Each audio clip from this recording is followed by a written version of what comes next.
Today and another vlog for today's. Guys, magluluto tayo ng tahong. Ito yung ating hipon. Itong ating mga ingredients, guys. Meron tayong chili haba, kamatis, meron tayong bawang, sibuyas, meron tayong luya, and then dahon ng sibuyas. Gagamit tayo, guys, ng konting butter para dyan natin igisa. Meron tayong Sprite and then salt and pepper. So ito ng ating kawali, naka-ready na, guys. Ilagay na natin, guys, ang ating butter. Tutunawin natin para dito natin igigisa ang ating mga ricados. Yan, guys, ang ating butter. Lagay na natin ang ating bawang, guys. Yan ang ating sibuyas. Sunod natin ang ating lagay na natin ang ating luya. Sunod natin ang ating kamatis. Lagay na natin, guys, ang ating kamatis. Ayan. Igisa-gisa natin.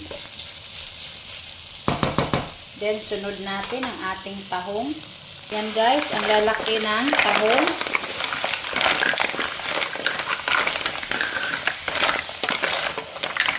Lalaki ng tahong, guys. Oh. Grabe, ang lalaki ng tahong, guys. Ayan, ang ating tahong. Maglagay tayo, guys, ng salt and pepper. Mas marami, guys. Mas malasa, mas malinamnam. Yan ang ating salt and pepper. Buhos na natin, guys, ang ating Sprite. Yan yung Sprite natin. Panggawin natin ng sabaw. Magdagdag din ako ng konting tubig, guys, para kahit papaano may sabaw. Then isunod natin mamaya ang ating hipon. Lagay na natin, guys, ang ating chiling haba. Ayan.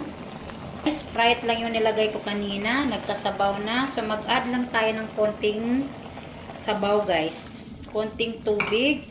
Then pwede na natin ilagay ito, guys, ang ating hipon. Yan, guys, ang lalaki ng ating hipon. Nakakasawa na kasi, guys, na puro na lang buttered shrimp o di kaya niluluto sa buttered na may chili. Ayan, guys. So, maiba naman para naman may sabaw. So, lulutuin natin ng ganyan, guys. Okay, maglagay tayo ng konting pampalasa. Konti lang, guys. Ayan.